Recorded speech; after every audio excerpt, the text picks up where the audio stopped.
Hello दोस्तों, स्वागत है आपका हमारे यूट्यूब चैनल मरीन वर्ल्ड में। दोस्तों, आज के इस वीडियो में मैं आप लोगों को नेपाल के इतिहास और इससे जुड़ी महत्वपूर्ण घटनाओं और जानकारी के बारे में आपको बताऊंगा। दोस्तों, वीडियो में आगे बढ़ने से पहले मैं आपसे रिक्वेस्ट करना चाहूँगा कि अगर इस चैनल को अभी तक आपने सब्सक्राइब नहीं किया है तो इसे ज़रूर सब्सक्राइब कर लीजिएगा, और अगर वीडियो अच्छा लगे तो इसे शेयर ज़रूर कीजिएगा। तो चलिए दोस्तों, इस वीडियो को स्टार्ट करते हैं। देवताओं का घर कहे जाने वाला नेपाल विविधता से पूर्ण देश है। इसका अंदाज़ा इसी बात से लगाया जा सकता है कि जहां एक ओर यहाँ पर बर्फ से ढकी पहाड़ियाँ हैं तो वहीं दूसरी ओर यहाँ पर बहुत से तीर्थ स्थान हैं। आज हम नेपाल के बारे में विस्तार से इस वीडियो में आपको बताएंगे। पहले हम इस देश के बारे में संक्षिप्त में जान लेते हैं। इस देश का नाम है नेपाल और इसकी राजधानी है काठमांडू। इस देश में कुल राज्य हैं 7 और यहाँ पर कुल जिलों की संख्या है 77। नेपाल का कुल क्षेत्रफल है 1,47,516 स्क्वायर किलोमीटर और इस देश की कुल जनसंख्या है 2,86,00,000। और यहाँ की प्रमुख भाषाएं हैं नेपाली, तमंग, मैथिली, भोजपुरी, अवधी, सुनवर इत्यादि भाषा यहाँ पर बोली जाती हैं। और यहाँ के प्रमुख नृत्य हैं मरुनी नृत्य, सोरथी नृत्य, देवी नृत्य, घाटू, देवदा नाच, चंडी नाच, लाखेई नृत्य इत्यादि यहाँ पर प्रमुख नृत्य हैं। इस देश का राष्ट्रीय पक्षी है हिमालयन मोनल और इस देश का राष्ट्रीय प्राणी है गाय, और इस देश का राष्ट्रीय पेड़ है पाइन का पेड़, और यहाँ का राष्ट्रीय फूल है रोडोडेंड्रोन का फूल।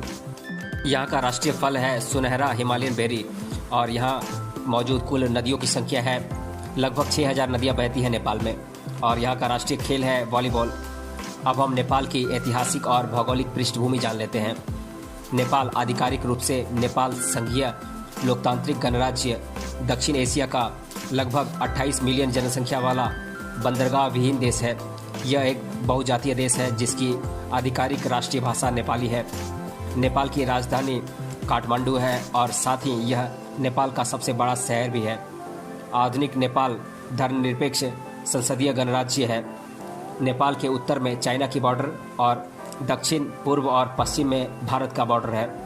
कम भारतीय गलियारे और भारतीय राज्य सिक्किम की वजह से नेपाल में न तो बांग्लादेश की बॉर्डर है और न ही भूटान की। नेपाल हिमालय में बसा हुआ देश है और दुनिया के 10 सबसे ऊंचे पर्वतों का घर है, जिनमें माउंट एवरेस्ट भी शामिल है। इसका दक्षिण मध्येश भाग उपजाऊ है और नम है। 1,47,516 स्क्वायर किलोमीटर के क्षेत्रफल में बसा यह देश क्षेत्रफल के हिसाब से दुनिया का 93वां यानी कि 93rd सबसे बड़ा देश है और जनसंख्या के हिसाब से दुनिया का 41वां सबसे बड़ा देश है। नेपाल में विविध प्राचीन सांस्कृतिक विरासत है। वैदिक काल के रिकॉर्ड से ही नेपाल शब्द को लिया गया है। नेपाल में ही अंतिम हिंदू साम्राज्य था। बुद्ध धर्म के संस्थापक सिद्धार्थ गौतम का जन्म भी दक्षिणी नेपाल के लुम्बिनी में हुआ था। देश के मुख्य अल्पसंख्यकों में तिब्बतन बुद्धिस्ट, मुस्लिम, किरातंस और क्रिश्चियन लोगों का समावेश है। नेपाली लोगों को गोरखा के नाम से भी जाना जाता है। प्रथम विश्व युद्ध और द्वितीय विश्व युद्ध में गोरखा सैनिकों को अपनी वीरता के लिए जाना जाता है। नेपाल की स्थापना 18वीं शताब्दी में की गई थी। नेपाल के प्राचीन किंगडम का नेतृत्व शाह साम्राज्य ने किया था। नेपाल उन एशियाई देशों में से एक है जो कभी उपनिवेश का हिस्सा नहीं बना।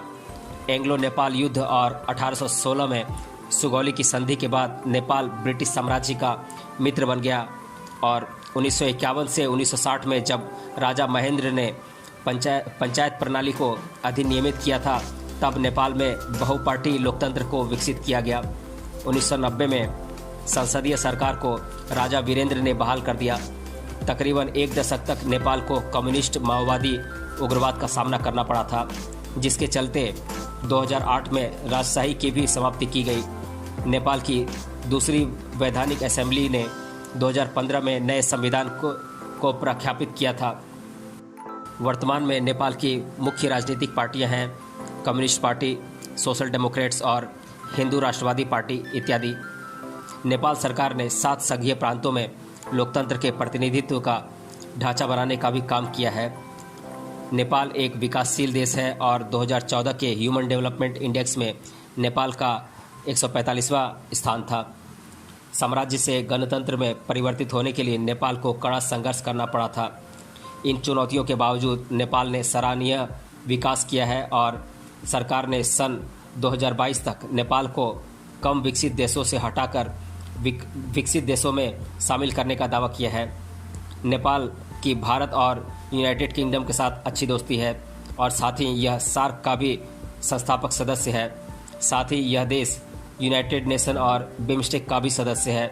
नेपाल की गिनती दुनिया के महत्वपूर्ण देशों में की जाती है। अब हम नेपाल की प्रमुख जनजातीय समुदायों के बारे में जान लेते हैं। इस देश का अधिकतर हिस्सा प्राकृतिक सुंदरता और हिमालय के पर्वत श्रेणियों के अंतर्गत बसा होने के कारण शुरू से ही देश में विभिन्न जनजातीय विशेष का यहाँ पर अधिवास रहा है। नेपाल की ऐतिहासिक और सामाजिक पृष्ठभूमि को देखें तो यहाँ के आम जीवन पर सभी जनजातियों का विशेष प्रभाव दिखाई देता है। आमतौर पर नेपाल में मगर, थारू, क्षेत्री, तमंग, कामी, नेवार, लिम्बू, गुरुङ, मल्लाह, केवट, कुर्मी, धनुक, कानू, सर्की, बराई, मांझी, राई इत्यादि जनजातियां देखने को मिलती हैं। अब हम नेपाल की प्रमुख भाषाओं के बारे में जान लेते हैं। जैसा कि मैं आप लोगों को पहले ही बता चुका हूं कि नेपाल में विभिन्न जनजातीय समुदायों का अधिवास है, जिस वजह से इनमें से अधिकतर जनजातियों की खुद की अपनी स्वतंत्र भाषा है। वैसे तो नेपाल में प्रमुखता से बोली जाने वाली भाषा है नेपाली, जिसे राष्ट्रभाषा और आधिकारिक भाषा का भी स्थान प्राप्त है। बात करें नेपाल में प्रयोग की जाने वाली अन्य भाषाओं की तो देश में मैथिली, तमंग, थारू, भोजपुरी, वज्जिका, अवधी, उर्दू, दोतेली, मगर, सुनवर आदि भाषाओं का अधिकतर प्रयोग किया जाता है। अब हम नेपाल के प्रमुख भोजन के प्रकारों के बारे में जान लेते हैं। माना जाता है कि नेपाल का भोजन काफ़ी स्वादिष्ट और हल्का होता है, जो कि पाचन के लिए भी काफ़ी बेहतर होता है। अगर आपको नेपाल जाने का मौका मिले तो वहाँ के खान पान से परिचय होना आवश्यक बन जाता है। इसी बात को ध्यान में रखते हुए मैं आप लोगों को यहाँ के प्रमुख भोजनों के बारे में एक एक कर आप लोगों को बता देता हूँ। यहाँ के प्रमुख भोजन हैं क्वाटी, चोइला, सेल रोटी, गुंद्रुक, योमारी, सेकुवा, सुकुती, दाल भात, बाजी, मोमो इत्यादि। अब हम नेपाल देश की संस्कृति और सामाजिक परिवेश को जान लेते हैं। एशिया महाद्वीप में मौजूद प्राचीन देशों की सूची में चीन, भारत की तरह नेपाल का भी स्थान लगता है। हिमालय पर्वत श्रेणी तथा प्राकृतिक सुंदरता से घिरे हुए इस देश का सामाजिक परिवेश काफ़ी शांतिपूर्ण और आध्यात्मिक है। नेपाल में मौजूद प्रमुख धर्मों में हिंदू, बौद्ध, मुस्लिम, किरान तथा ईसाई धर्म का पालन करने वाले लोग शामिल हैं। यहाँ पर अन्य धर्मों की तुलना में हिंदू धर्म को मानने वाले लोगों की संख्या सर्वाधिक है। प्राचीन काल से चली आ रही सनातन हिंदू धर्म की मान्यताओं का प्रभाव नेपाल में अधिकता से देखने को मिलता है। इसी तरह गौतम बुद्ध के जीवन से संबंधित लुम्बिनी स्थान भी नेपाल में मौजूद होने के कारण बौद्ध धर्म को मानने वाले लोगों का अधिवास भी यहाँ अच्छा खासा देखने को मिलता है। देश में मौजूद कुल 7 राज्य और 77 जिलों के अंतर्गत विभिन्न जनजातीय विशेष लोगों का अधिवास भी यहाँ मौजूद है, जिसकी वजह से इन सभी लोगों की धार्मिक आस्थाएं और मान्यताएं, भाषा, जीवन पद्धति, त्यौहार, नृत्य, कला, संस्कृति, संगीत, रिवाज आदि का प्रभाव विशेष रूप से नेपाल के सामान्य जीवन शैली और सामाजिक परिवेश पर हुआ है।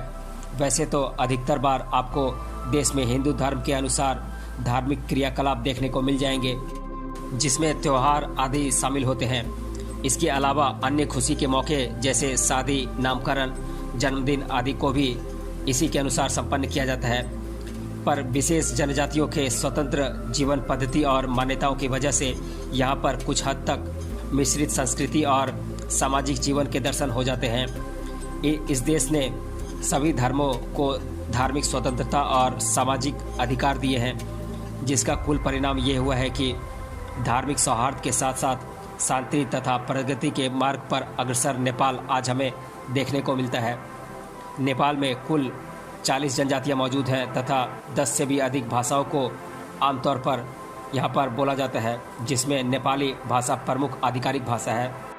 शुरू से लेकर अब तक इस देश में राजघरानों का प्रभाव मौजूद है, जिसमें कुछ प्रमुख मौक़ों पर इस परिवार से जुड़े व्यक्तियों को प्रमुख स्थान और आदर दिया जाता है। कुल मिलाकर नेपाल एशिया महाद्वीप का वो देश है जो सभी प्रमुख अंगों से संपन्न और खुशहाल देश है, जिसका न केवल सामाजिक परिवेश बल्कि संस्कृति भी अन्य देशों के लिए मिसाल के रूप में उभर कर आती है। यहाँ हम आपको नेपाल देश के साल भर में मनाए जाने वाले धार्मिक, राष्ट्रीय तथा सामाजिक त्योहारों का ब्यौरा देंगे, जो कि मैं एक एक कर आप लोगों को बता देता हूँ। ये त्यौहार हैं तिहार, बुद्ध जयंती, महाशिवरात्रि, जनाई पूर्णिमा, तीज, होली या फागुन पूर्णिमा, लोसार, गाई जत्रा, दसैन, बिस्केट जत्रा, इंद्र जत्रा, श्री कृष्ण जन्माष्टमी, माघे संक्रांति इत्यादि त्यौहार यहाँ पे मनाए जाते हैं। अब मैं आप लोगों को यहाँ के पवित्र धार्मिक स्थलों के बारे में बता देता हूँ। नेपाल देश में आध्यात्मिकता का काफ़ी प्रभाव दिखाई पड़ता है। यहाँ पर कुछ प्रमुख पवित्र धार्मिक स्थल भी मौजूद हैं, जिसकी जानकारी मैं आप लोगों को दे देता हूँ।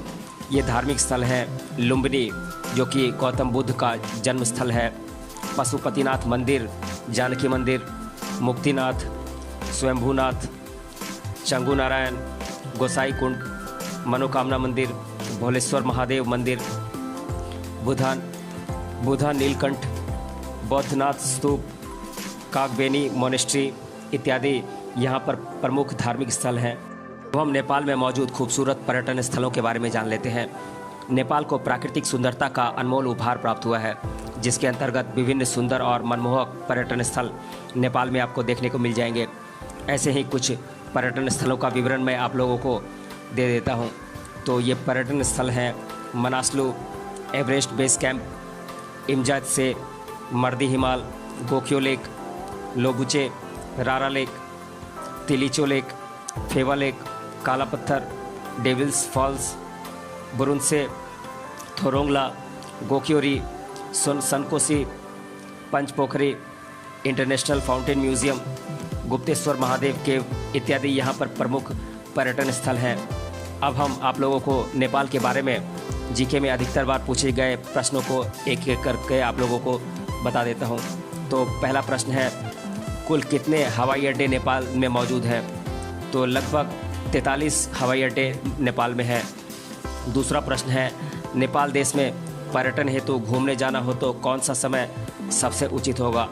तो मैं बता दूं कि अक्टूबर माह से लेकर दिसंबर माह तक का समय पर्यटन के लिए सबसे उचित समय होता है।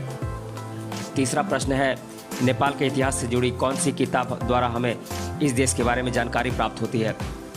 तो मैं बता दूं कि नेपाल के इतिहास से जुड़ी जानकारी हमें प्राप्त होती है historical dictionary of Nepal, history of Nepal, battles of the new Republic, a contemporary history of Nepal, history of Nepal, the bullet and the ballot box, the story of Nepal moist revolution, the Nepal nexus, social history of Nepal, letters from Kathmandu, arresting God in Kathmandu, the royal ghost इत्यादि पुस्तकें हैं जिनसे हमें नेपाल के इतिहास से जुड़ी जानकारी प्राप्त होती है। चौथा प्रश्न है, कौन से सुंदर शहर नेपाल देश में मौजूद हैं? तो मैं बता दूं कि ये शहर हैं जनकपुर, बंदीपुर, ललितपुर, भक्तपुर, घोड़ेपानी,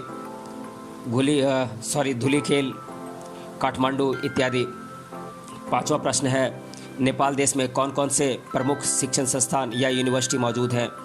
तो मैं बता दूं कि नेपाल में कुछ प्रमुख शिक्षण संस्थान हैं। मैं इनके नाम एक एक कर आप लोगों को बता देता हूं।